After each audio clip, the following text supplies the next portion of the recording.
Hi! Hello! Welcome to ABP దేశం. ఇప్పటికే సార్వత్రికల ఎన్నికల ఫలితాలు చాలా క్లియర్‌గా వచ్చేసాయి. అక్కడ బీజేపీతో కూడినటువంటి ఎన్డీఏ కూటమి ఎక్కువ స్థానాలు గెలుచుకుంది. ఇక్కడ ఎన్డీఏ కూటమి ఏపీ విషయానికొస్తే కూడా ఇక్కడ అధికారాన్ని చేజిచ్చుకున్నది. అయితే మొత్తం మీద ఈ పరిణామాలన్నీ ఎలా ఉన్నాయి? ఇంకా రాబోయే కాలంలో అటు ఎన్డీఏ గవర్నమెంట్ ఏర్పాటు కావచ్చు, ఇక్కడ ఆంధ్రప్రదేశ్‌లో కూటమి ప్రభుత్వం ఏర్పాటు కావచ్చు ఎలా జరగనుంది? ఇప్పటివరకు ఉన్నటువంటి వాటిలో ఉన్న ఫలితాల విశ్లేషణకు మన కోసం బీజేపీ నుంచి సీనియర్ లీడర్, మాజీ ఎమ్మెల్సీ రామచంద్రరావు ఉన్నారు. రామచంద్రరావు గారు, ఏబీపీ దేశం నుండి వెల్కమ్ అండి మీకు. స్వాగతం. నమస్తే. అవును. చెప్పండి రామచంద్రరావు గారు, ఇప్పటి వరకు మీరు చూసారు. ముందుగా మనం తెలంగాణ, ఆంధ్రప్రదేశ్ అదేవిధంగా జాతీయ రాజకీయాల్లోకి వెళ్దాం. ముందుగా తెలంగాణ విషయానికొస్తే మీరు 8 స్థానాలు ఇక్కడ మీరు గెలుచుకోగలిగారు. ఏంటి మీ ఎఫర్ట్ ఏంటి? ఎందుకంటే శాసనసభ ఎలక్షన్ జరిగినప్పుడు మరి మీరక్కడ అనుకున్న దానికన్నా అంటే బీఆర్ఎస్‌కు ధీటుగా ఉండేటువంటి ప్రత్యామ్నాయ శక్తి బీజేపీ అన్నటువంటి పరిస్థితి వచ్చింది. కానీ ఆ తర్వాత జరిగిన పరిణామాలు మరి మార్పు చెంది ఇక్కడ అధికారంలోకి కాంగ్రెస్ వచ్చింది. బీజేపీ ఏమో రెండో స్థానంలో ఉంది. మీరు ఊహించినంతగా అప్పుడు అక్కడ పెర్ఫార్మన్స్ చేయలేదు. కానీ ఈ ఎలక్షన్స్‌కొచ్చేసరికి బీఆర్ఎస్ అనేది 0 ఉంది. మీరు కాంగ్రెస్ ప్రధాన పోటీదారులుగా అవతరించారు. ఈ మధ్యలో ఏం జరిగిందసలు? అది జరగటం కాదు. జనరల్‌గా తెలంగాణ ప్రజలు వారి యొక్క ఆలోచనలో మార్పు వచ్చింది. అసెంబ్లీ ఎన్నికలప్పుడు అక్కడ కాంగ్రెస్ పార్టీకి కూడా మీరు ఒకటి చూడండి ఈసారి గతంలో కూడా సౌత్ తెలంగాణలో కాంగ్రెస్ పార్టీకి ఓట్లు బాగా వచ్చినాయి, సీట్లు బాగా వచ్చినాయి ఎమ్మెల్యే ఎలక్షన్స్‌లో. నార్త్ తెలంగాణలో 8 సీట్లు కూడా దాంట్లో 7 సీట్లు బీజేపీకు మాకు వచ్చింది నార్త్ తెలంగాణ నుంచి. అదేవిధంగా ఒక్క సీటు హైదరాబాద్ నుంచి మనం గోషామహల్ నుంచి రాజాసింగ్ గెలిచాడప్పుడు. అయితే ఈ యొక్క నేపథ్యంలో సేమ్ అదే నేపథ్యంలో దాదాపు ఇప్పుడు మనకు జరిగినటువంటి ఒక ఏదైతే పార్లమెంట్ ఎలక్షన్స్ ఉన్నాయో, ఇప్పుడు ఖమ్మము, నల్గొండ, నాగర్ కర్నూల్ ఇవన్నీ కూడా ఎక్సెప్ట్ మహబూబ్‌నగర్ తప్ప సౌత్ తెలంగాణలో అన్ని కూడా కాంగ్రెస్‌కి వచ్చినాయి. అవును. అదేవిధంగా ఎక్సెప్ట్ పెద్దపల్లి తప్ప నార్త్ తెలంగాణ మొత్తం కూడా బీజేపీకి వచ్చినాయి. యాహ్! హైదరాబాద్లో ఒక సీట్ వచ్చింది మాకు పార్లమెంట్. సేమ్ అప్పటి యొక్క ఏదైతే జాగ్రఫికల్ డివిజన్ ఆఫ్ ఓట్స్ ఉండే సేమ్ ఇప్పుడు అదే జరిగినాయి. కాకపోతే కొంచెం ఎక్కువ సీట్లు వచ్చినాయి మాకు ఇప్పుడు. దీన్ని బట్టి అర్థమయ్యేది ఏంటంటే ఇంకా కొన్ని ప్రాంతాల్లో భారతీయ జనతా పార్టీ పెరగాలి. అక్కడ ఉన్నటువంటి ఒక స్థానిక సమస్యల మీద స్థానిక నాయకత్వం కొద్దిగా పెంచాల్సిన అవసరం ఉందని చెప్పి ఒకటి మా పార్టీ అంతర్గతంగా మేము భావిస్తా ఉన్నాం. రెండోది తెలంగాణ ప్రజలు ఇప్పుడు మా రెండో స్థానంలో వచ్చిన బీజేపీ ఇప్పుడు నల్గొండ లాంటి ప్లేస్‌లో గానీ, మాకు భువనగిరి లాంటి ప్లేస్‌లో గానీ, రెండో స్థానంలో నాగర్ కర్నూల్ లాంటి ప్లేస్‌లో గానీ, రెండో స్థానంలో వచ్చి భారతీయ జనతా పార్టీ తన బలాన్ని కూడా అక్కడ చూపెట్టుకోవడం జరిగింది. సో, ఒక overall spread Bharatiya Janata party ఈరోజు తెలంగాణ మొత్తంలో కూడా బీఆర్ఎస్ ఓట్ షేర్ మాకు ట్రాన్స్‌ఫర్ అయినట్టు మనకు కనిపిస్తుంది ఒకటి. రెండోది కాంగ్రెస్ పార్టీకి సంబంధించిన కొన్ని ఓట్ షేర్ కూడా మాకొచ్చింది. వాళ్ళ యొక్క పరిపాలన కూడా దాని మీద చూసి. సో, ఇవన్నీ కారణాలు. ఇంకోటి మోదీ గారి ఒక నాయకత్వం మీద మోదీ గారి యొక్క చరిష్మా సౌత్‌లో ఈసారి బాగా పనిచేసింది. అందులో తెలంగాణ బాగా పనిచేసింది. కాబట్టి అవన్నీ కూడా కలిపి ఈరోజు భారతీయ జనతా పార్టీకు ఇన్ని సీట్లు రావడానికి కారణమని. అసలు మేము ఇంకా ఊహించింది 10 సీట్లు వస్తాయనుకున్నాం. జహీరాబాద్ చాలా దగ్గరలో పోయింది. అదేవిధంగా నాగర్ కర్నూల్ కూడా కొంత దగ్గరలో పోయిందని మేము అనుకుంటున్నాం. కాబట్టే జహీరాబాదు, నాగర్ కర్నూల్ గెలిచుంటే మాకు 10 సీట్లు వచ్చేవి. అదే ఇప్పుడు 8 ఉన్నాయి. దానికి కూడా we are satisfied with we thank the people of Telangana. అయితే మీరు చెప్పండి, బీఆర్ఎస్ మీకేమాత్రం సహకారం చేయలేదా? ఎందుకంటే ఇప్పుడు మీరు చెప్పారు ట్రాన్స్‌ఫర్ అయింది అని మీరంటున్నారు గానీ, బీఆర్ఎస్ వాళ్ళే ట్రాన్స్‌ఫర్ చేశారు మీరు గెలవడానికి, కాంగ్రెస్ అక్కడ రాకుండా అనేది ఒక విశ్లేషణ వినబడుతుంది. ఏమంటారు దాన్ని? మేము రాకుండా ప్రయత్నం చేసింది కాంగ్రెస్ పార్టీ, బీఆర్ఎస్ ఇద్దరు కూడా. Luckily people did not believe BRS leadership. అందుకనే మాకు ట్రాన్స్‌ఫర్ అయింది. వాళ్ళు మాకు ట్రాన్స్‌ఫర్ చేసే దీంట్లో లేరు వాళ్ళు. ఎందుకంటే ఈరోజు బీఆర్ఎస్, కాంగ్రెస్ పార్టీ ఇద్దరు కూడా అటు లిక్కర్ స్కామ్‌లో కేజ్రీవాల్ గానీ, ఇప్పుడు బీఆర్ఎస్‌లో కవిత గానీ, లేకుంటే వాళ్ళ ఆలోచన ఆల్ ఇండియా లెవెల్‌లో బీజేపీని ఓడించడం గానీ, వాళ్ళిద్దరు ప్లాన్ కూడా ఒకటి బీజేపీని కంటైన్ చేయాలి. సో, కాబట్టే వాళ్ళు మాకు ఎటువంటి పరిస్థితుల్లో సహకరించరు. వాళ్ళు సహకరించడానికి ముందుకొచ్చినా కూడా మేము సహకారాన్ని తీసుకోవడానికి సిద్ధంగా లేము. మీరు ఈ చూసారు కేసుల ఫోన్ వల్లే ట్యాపింగ్ విషయాలు. ఈ కేసుల ఫోన్ వల్లే ట్యాపింగ్ ఇష్యూలు చూసారు. మీరు చూసారు ఫోన్ ట్యాపింగ్ ఇష్యూలో కూడా యెస్. భారతీయ జనతా పార్టీకు ఎంత ఎంబారసింగ్ సిచ్యువేషన్ తీసుకునే ప్రయత్నం చేశారు. వాళ్ళు మాకెందుకు సహకరిస్తారు? మాకు ఈరోజు పొలిటికల్ రైవల్ ఈరోజు ఈ యొక్క స్టేట్‌లో గతంలో మాకు బీఆర్ఎస్ ఉంటే ఈరోజు కాంగ్రెస్ పార్టీ ఉంది. కాంగ్రెస్ బీఆర్ఎస్ కలిసి బీజేపీని ఎదుర్కొనే ప్రయత్నం చేస్తున్నారు. నిజంగా వాళ్ళకు చిత్తశుద్ధి ఉంటే ఇద్దరు కూడా వాళ్ళు వచ్చి బయటకు వచ్చి ఒకరి మీద ఏదైతే షాడో బాక్సింగ్ చేస్తున్నారో బంద్ చేసేసి ప్రజలకు వాస్తవం చెప్పండి. కాళేశ్వరం ఇష్యూ మీద ఇంకా సిబిఐ ఎంక్వైరీ ఎందుకు పెట్టలేదు? వేరే విషయంలో ఎందుకు ఎంక్వైరీ పెట్టలేదు? ఇప్పుడు ఫోన్ ట్యాపింగ్ విషయం సిబిఐ ఎందుకు ఇవ్వట్లేదు? ఓటుకు నోటీస్ కేసులో ముందుకు ఎందుకు పోవట్లేదు? ఇవన్నీ క్విట్ ప్రోక్యోలోనే వాళ్ళిద్దరు కూడా అనుకొని ఈరోజు చేస్తా ఉన్నారు కదా. ప్రజలు ఆలోచిస్తున్నారు. Definitely people are watching all these things. BRS and Congress is one and the same. And ఈరోజు వాళ్ళకు ప్రత్యామ్నాయంగా బీజేపీ తయారైంది. హైదరాబాద్ విషయానికి వద్దాం రాజేంద్రరావు గారు. మీరు చాలా గట్టిగా ఎక్స్పోజ్ చేశారు మాధవలత గారు. Correct candidate. ఎంఐఎం కోటల్ని మేము బద్దలు చేస్తాం, ఇక్కడ అసదుద్దీన్ ఓవైసీ ఓటమి తప్పదు మాధవలత చేతిలో అన్నంతగా మీరు ప్రచారం చేశారు. అలాంటి భూమి కూడా వచ్చింది. కానీ ఫలితం చూస్తే మరి మీరు ఎప్పట్లో లోపమా లేక బీజేపీ బలం హైదరాబాద్ నియోజక పార్లమెంట్ పరిధిలో సరిపోలేదా? ఇక్కడ ఏమైనా వ్యూహాత్మక తప్పిదాలు ఏమైనా ఉన్నాయా? ఏమంటారు? వ్యూహాత్మకంగా కాదండి. That constituency is demographic constituency. అక్కడ డెమోగ్రఫీ ఎవరు ఈ పాపులేషన్ ఎవరు ఓటర్స్ ఎక్కువ ఉన్నారు. ఈసారి మేము ఏమను ఊహించినామంటే సంబంధించి ఒక ముస్లిం కమ్యూనిటీ సంబంధించిన రెండు వాళ్ళ మజ్లిస్ పార్టీ మీద ఉన్న వ్యతిరేకత. కానీ గత కొన్ని సంవత్సరాలుగా ఓవైసీ గారు హైదరాబాద్ ఒక పార్లమెంట్ని పట్టించుకోకుండా అక్కడ ప్రజల్ని విస్మరించారు. కాబట్టి అదేవిధంగా మాధవీలత గారి యొక్క డైనమిజం వల్ల వీటన్నిటి మీద మాకు మంచి ఓట్లు వస్తాయని చెప్పి మేము ఊహించినాము. కానీ మళ్ళీ అక్కడ కూడా communal card played its own role. Okay, ఇప్పుడు తెలంగాణ విషయానికి వస్తే రెండు విషయాల్లో మనం చూసుకోవచ్చు. అసెంబ్లీలో మీకు 8 సీట్లు ఇచ్చారు, పార్లమెంట్కి 8 మందిని పంపారు. రేపటి ఒకవేళ ఎన్డీఏ గవర్నమెంట్ మీరు ఏర్పాటు చేయబోయే ఎన్డీఏ గవర్నమెంట్ లో తెలంగాణకు ఎలాంటి బెర్త్ వచ్చే అవకాశాలు ఉన్నాయి? ఎక్కువ మంది మరి క్యాబినెట్ తీసుకునే అవకాశాలు ఉన్నాయంటారా? నేను దాని మీద ఇప్పుడు కామెంట్ చేయలేను. ఎందుకంటే పార్టీ నిర్ణయము ఎవరికి ఇస్తారు, ఎవరికి ఇయ్యరు, ఎంతమందికి ఇస్తారు, ఎంతమందికి ఇయ్యరు అనేది it is not my cup of tea. నేను దాని మీద కామెంట్ కూడా చేయలేను. ఎందుకంటే పార్టీ ఒక అధిష్టాన నిర్ణయం ఉంటుంది.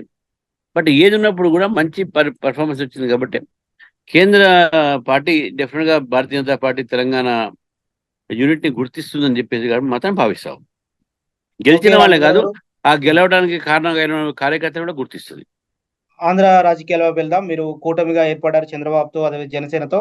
అక్కడ కూడా మంచి పర్ఫార్మెన్స్ మీ పార్టీ చూపెట్టగలిగింది. అంటే కూటమి గెలుపులో మీ పాత్ర ఏంటి? బీజేపీ పాత్ర ఏమంటే ఏం చెప్తారు అసలు? డెఫినెట్గా ఇప్పుడు మీరు ఒకటి గుర్తుపెట్టుకుంటే TDP BJP actually they are natural allies. బేసిక్గా చంద్రబాబు నాయుడు గారు బీజేపీతో కలిసినప్పుడే అప్పుడప్పుడు బీజేపీ పవర్లో వచ్చింది. ఎన్టీ రామారావు గారు ఉన్నప్పుడు కూడా బీజేపీతో కలిసి ఉన్నప్పుడే వారు అటల్ బిహారీ వాజ్పేయి గారితో ఉన్న సంబంధాలు కానీ ఉన్నాయి. సో సరే, బీజేపీ టీడీపీ మధ్యన ఎన్ని డిఫరెన్సెస్ ఉన్నప్పుడు కూడా both have shared their common ఒక agenda to form the government for the people అనేది మేము చూసాం. ఇప్పుడు గతంలో తెలంగాణలో కానీ లేకుంటే ఆంధ్రప్రదేశ్లో కానీ, ఉమ్మడి ఆంధ్రప్రదేశ్లో కానీ, మొన్న 2014లో తెలంగాణలో కానీ, లేకపోతే 2014లో ఆంధ్రాలో కానీ బీజేపీ ఒక ఓట్ షేరు టీడీపీకి పనికొచ్చింది. ఈసారి కూడా జనసేన బీజేపీ ఓట్ షేరు టీడీపీకు ఇంత పెద్ద ల్యాండ్ స్లైడ్ విక్టరీకు దోహపడ్డదని చెప్పేసి నేను భావిస్తూ ఉన్నాను. Both have been benefited mutually. ఈ అలయన్స్ లో అందరూ 3 పార్టీలు కూడా తన ఒక ఓట్స్ సిన్సియర్గా ట్రాన్స్ఫర్ చేసి వైఎస్ఆర్సీపీని కంటైన్ చేసి 20 సీట్లు దాకా కూడా రానియకుండా చేసినటువంటి ఈరోజు తెలంగాణ ఆంధ్ర ప్రజలు కూటమికు ఆదరణ చూపెట్టారు.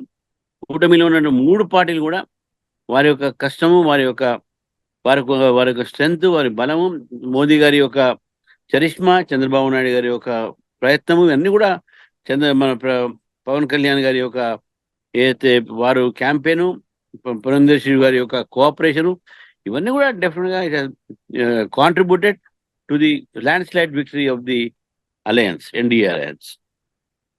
మీరు అక్కడ ఘన విజయం సాధించినట్టే రేపు ఏర్పడే ప్రభుత్వంలో మరి బీజేపీ భాగస్వామిగా అయ్యే అవకాశాలు ఉన్నాయా? అట్లాంటిది ఏమైనా చర్చ జరిగిందా? నేను దాన్ని ఆంధ్ర యూనిట్ ఏం ఆలోచిస్తుంది, సెంట్రల్ పార్టీ ఏం ఆలోచిస్తుంది అనేది వాళ్ళు నిర్ణయం చేస్తారు. ఐ కాంట్ కామెంట్ అని ఉంటారా లేదా అనేది. కానీ so but all will sale together అని మాత్రం నేను చెప్పగలుగుతాను. చంద్రబాబు నాయుడు కూడా ఎన్డీఏ కన్వీనర్ గా ఆహ్వానించినట్లు వార్తలు చెక్కలు కొడుతున్నాయి. అలాంటి అవకాశం ఏమైనా ఉందా? అదే ఇప్పుడే ఎలక్షన్స్ ముగిసినాయి. NDA is now strong now. NDA Janata Dal U మన నితీష్ కుమార్ కూడా చెప్పడం జరిగింది, వీఆర్ విత్ ఎన్డీఏ అని చెప్పేసి, this verdict for the NDA అని చెప్పి. అయితే ఈ యొక్క ఎన్డీఏలో ఉన్నటువంటి ఒక పార్టీలన్నీ కూడా దానిపైన నిర్ణయాలు తీసుకుంటారు. జనతాదళ్ యు అధ్యక్షుడు నితీష్ కుమార్ గారు చెప్పారు, ఇది ఎన్డీఏ విజయం అని, ఎన్డీఏకు పబ్లిక్ పట్టం కట్టారని. మేము బీజేపీతో ఉంటామని వారు చెప్పారు. అదేవిధంగా ఎన్డీఏలో ఉన్న భాగస్తులందరూ కూడా కలిసి ఈ ఉమ్మడి నిర్ణయం తీసుకుంటారు, who should be the convener of the NDA. జాతీయ రాజకీయాలకు ముగించే ముందు మనం వెళ్దాం. ఎగ్జిట్ పోల్స్ కావచ్చు, అదేవిధంగా మేము సాధించబోతున్నాం ఎన్డీఏగా కూటమిగా అని మీరు చెప్పారు. కానీ పర్ఫార్మెన్స్ చూస్తే ఇప్పుడు అంతవరకు మీరు రాలేదు, 300కి రీచ్ కాని పరిస్థితి ఏర్పడింది. ఎక్కడ ప్రాబ్లం వచ్చింది, ఎక్కడ దెబ్బ తగిలిందని మీరు అనుకుంటున్నారు? ఒకటైతే ఇది ఇనీషియల్ అనాలిసిస్ అయితే పార్టీ కూర్చొని చేస్తుంది, ఎందుకు ఎట్లా అయింది ఏంది అనేది. బట్ అంటే నా ఒక పర్సనల్ ఒక అనాలిసిస్ ఏంటంటే, బికాజ్ నేను I was also student of political science, ఇది ఒక consultation of the opposition unity అనేది ఒకటి ఉన్నది. రెండోది ఫాల్స్హుడ్ ఏదైతే వీళ్ళు స్ప్రెడ్ చేశారో బీజేపీ మీద, ఇట్లా 400 సీట్లు వస్తే వీళ్ళు ఇది చేస్తారు అది చేస్తారని చెప్పేసి, అది కొంత కన్ఫ్యూజన్ క్రియేట్ చేసింది ఓటర్స్లో, to drift away from the NDA అని ఒకటి. మూడోది consultation of the minority votes బాగా అంటే ఏకీకృతం కాటము, ఈ ఇండియా అలయన్స్ ఒక ప్రచారం, వాళ్ళు దాన్ని నమ్మి, అబద్ధాల ప్రచారం నమ్మి. నాలుగోది అండ్ ఫోర్మోస్ట్ ఏంటంటే, మెయిన్గా ఉత్తరప్రదేశ్లో బీఎస్పీ ఓటు మొత్తం కూడా అటు ఇండియా అలయన్స్కు ట్రాన్స్ఫర్ కావటం. ఇది few reasons which immediately which can be seen for less seats for the NDA in Uttar Pradesh. మరి అవే మిగతా కూడా అదే ప్లేస్, అదే మాకు 3 స్టేట్స్లో మాకు అనుకున్నంత రీతిలో రాలేదు. బేసిక్గా ఉత్తరప్రదేశ్ ఒకటి, వేరే 35 సీట్స్ దాకా తగ్గినాయి. మాకు వెస్ట్ బెంగాల్లో మేము ఊహించినటువంటి ఫలితాలు రాలేదు. Fears battle between ideologies, an ideology which believes in nationalism, an ideology which believes in national disintegration. దేశాన్ని కులంతో, మతంతో, ప్రాంతాలతో విభజించిన, సౌత్ అని, నార్త్ అని, ఎస్సీ అని, బీసీ అని, ఇదని అదని డివైడ్ చేసినటువంటి ఒక మొత్తం ఇండియా అలయన్స్ ప్రయత్నం చేసింది. To some extent unfortunately they had succeeded in garnering and dividing society and they getting those votes. ఇది దేశానికి కూడా మంచి, రాబోయే రోజులు మంచిది కాదు. ఏది ఉన్నప్పుడు కూడా దేశానికి మంచి రోజులు ఎందుకు చెప్తున్నానంటే, మళ్ళీ ఎన్డీఏ వచ్చింది కాబట్టి, మళ్ళీ నరేంద్ర మోదీ గారు ప్రధానమంత్రి అవుతారు కాబట్టి, దాంట్లో రెండో థాట్ లేదు. కానీ ఇవన్నీ కూడా ఫ్యాక్టర్స్ ఉన్నాయి. Of course after the elections again దీని మీద డిస్కషన్ ఉంటుంది. మీరంతా will decide what are the reasons for which such results have come. యూపీలో చూస్తే మీరు ఏదైతే ఎన్నో వందల ఏళ్ల సమస్యను పరిష్కరించాం మా హయాంలో, హిందుత్వ అనే దానికి ఎజెండాగా మేము అనుకున్నది చేశాము, రామ మందిరాన్ని నిర్మించాము అని చెప్పుకున్నటువంటి చోటే మీకు ఓట్లు పడలేదు. ఇంకా నేను చెప్పాను కదా, సహాయ సమాచారం ప్రకారం అయోధ్య ఉన్నటువంటి ఆ నియోజకవర్గంలో కూడా బీజేపీ వెనుకబడినటువంటి సమాచారం వస్తుంది. ఎందుకు ఇట్లా జరిగింది? నేను చెప్పాను ఇంతకుముందు, ఇది misinformation campaign by India alliance ఒకటి. ఇది రిజర్వేషన్స్ మీద ఇండియా అలయన్స్ బాగా తప్పుడు ప్రచారం చేసింది, అదొకటి. రెండోది consultation of the minority votes బాగా, ఇంతకుముందు బీజేపీ కొన్ని మైనారిటీ ఓట్లు వచ్చేవి, కానీ ఈసారి ఇండియా అలయన్స్ యొక్క ప్రచారం వల్ల అది రాలేదు. మూడోది consultation of the even opposition. ఇంతకుముందు ఎస్పీ కాంగ్రెస్ ఈ సపరేట్గా వాళ్ళ ఓటింగ్ ఉంటుండే, సపరేట్గా పోటీ చేశారు, వాళ్ళ ఓటు డివైడ్ అయ్యేది. ఈసారి వాళ్ళ ఓట్లు కొద్దిగా కన్సాలిడేట్ అయినాయి. And foremost and last BSP ఓట్ని కూడా ట్రాన్స్ఫర్ అయినాయి. BSP vote share has been totally transfer to the India alliance. So these are కొన్ని ఫ్యాక్టర్స్ మన దృష్టికి వచ్చింది. సరే అయోధ్య అంటారా? ఇప్పుడు అయోధ్య అంటే ఫైజాబాద్లో దేర్ ఆర్ లోకల్ కండిషన్స్లో ఉన్నటువంటి అక్కడ ఉన్నటువంటి మైనారిటీ అపీజ్మెంట్ పాలిటిక్స్ కాంగ్రెస్ చేసినటువంటి దీంట్లో, సమాజ్వాదీ పార్టీ చేసినటువంటి ఒక ప్రచారం కానీ, బీఎస్పీ కూడా వాళ్ళతో కలవటం కానీ, వీటన్నిటికీ కారణం ఆయనే. But any the other reasons if any they are there, డెఫినెట్గా మా పార్టీ వాళ్ళు కూర్చుంటారు. Local unit leaders will go deep into it, analysis చేస్తారు దాని మీద. బట్ ఇమీడియట్గా మనకు వచ్చినటువంటి ఒక విషయాలు అయితే ఇవి మన ముందు వచ్చినాయి. ఇప్పుడు కొద్దిసేపటి క్రితమే రాహుల్ గాంధీ, మల్లికార్జున్ ఖర్గే కూడా మాట్లాడారు. నరేంద్ర మోడీ అపజయంగానే దీన్ని భావించాలి అనేది ఒక కామెంట్ చేశారు. అండ్ మోడీ చరిష్మా తగ్గిపోయింది అనడానికి ఎన్నికల ఉదాహరణ అన్న కామెంట్ కూడా వినపడింది. ఏమంటారు, నిజంగా అటువంటి పరిస్థితి కనబడుతుందా? ఎందుకంటే మీరు ప్రతి ఎన్నికల్లో మరొకసారి మోడీ ఆధ్వర్యంలోనే ప్రభుత్వం, నరేంద్ర మోడీ గారి ఫోటోని మీరు చూపిస్తూ ప్రచారం చేస్తారు. ఆ చరిష్మా తగ్గిందంట. చరిష్మా చరిష్మా తగ్గితే మాకు తెలంగాణలో 8 సీట్లు ఎందుకు వస్తాయి? చరిష్మా తగ్గితే ఎన్డీఏ ఇక్కడ ఎందుకు వస్తుంది? ఆంధ్రలో చరిష్మా తగ్గితే కర్ణాటకలో మాకు 17 సీట్లు ఎందుకు వస్తాయి? చరిష్మా తగ్గితే మాకు కేరళలో తమిళనాడు 40% ఎందుకు పెరుగుతాయి? చరిష్మా తగ్గితే మాకు మధ్యప్రదేశ్లో 100 సీట్లు ఎందుకు వస్తాయి? ఇవన్నీ వచ్చినాయి. నేను చెప్తున్నాను కదా, కొన్ని స్థానికమైన పరిస్థితి వల్ల ఎన్డీఏకు కొన్ని స్టేట్లో సెట్ బ్యాక్ అయి ఉండొచ్చు. అంతేగానే దీని మేజర్గా ఇదంతా కూడా జరిగింది 3 కారణాల వలన. Consolidation of the minority votes 1, consolidation of the opposition votes 1, 2, transfer of the BSP votes 3, 4ది the false misinformation campaign by the Congress party and divisive politics with Congress party. ఈ 4 కారణాల వలన ఈ యొక్క రిజల్ట్లో కొంత మార్పు తెలియగానే Narendra Modi is leader of the NDA, Narendra Modi leader of BJP, his image is intact, his charisma is intact. చివరి ప్రశ్న రామచంద్ర గారు, మ్యాజిక్ ఫిగర్ కి తక్కువగానే ఇప్పుడు బీజేపీ అలయన్స్ లో ఆగిపోయింది. గతంలో మీరు 303 సీట్లు గత ఎన్నికల్లో మీరు గెలుచుకున్నారు. అలయన్స్ తో కలిపి మీరు 300 చిల్లరకి పైకి వెళ్ళారు. కానీ ఇప్పుడు ఆ పరిస్థితి లేదు. రాబోయే కాలంలో ఇండియా గవర్నమెంట్ ఏర్పడితే 5 ఏళ్ల పాటు ప్రభుత్వాన్ని పాలించే అవకాశం ఉందా? మీ మిత్రులు చేజారిపోయే అవకాశాలు ఏమైనా ఉంటాయా? ఇదే శక్తివంతంగా మీరు ఈ దేశాన్ని పాలించగలుగుతారా ఇండియా కూటమిలో? మాకున్న పరిపాలన సహమతం ఉన్నది. We have governing experience, we have an alliance experience. ఈ దేశంలో అలయన్స్ పాలిటిక్స్ సక్సెస్ఫుల్ నడిపిందే బీజేపీ.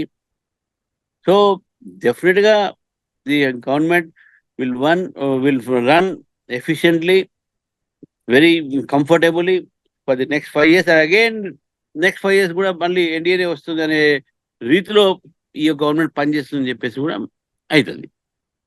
థ్యాంక్ యూ రామచంద్రరావు గారు, మీ అభిప్రాయాలు మాతో షేర్ చేసుకున్నందుకు. ఇది బీజేపీ సీనియర్ నేత రామచంద్రరావు గారు చెప్తున్నటువంటి అంశం. వచ్చే 5 ఏళ్లతో పాటు వచ్చే 5 ఏళ్లకు కూడా బీజేపీ మళ్ళీ గెలవడానికి అవసరమైనటువంటి వ్యూహాలతో, అదేవిధంగా పాలనతో ముందుకు సాగుతుందని చెప్తున్నారు. Thank you very much. ఇది ఏబీపీ దేశం యొక్క విశ్లేషణ. చూస్తూనే ఉండండి, మరిన్ని వార్తలు, విశేషాలతో, విశ్లేషణలతో మీ ముందుకు వస్తుంది. Thank you very much.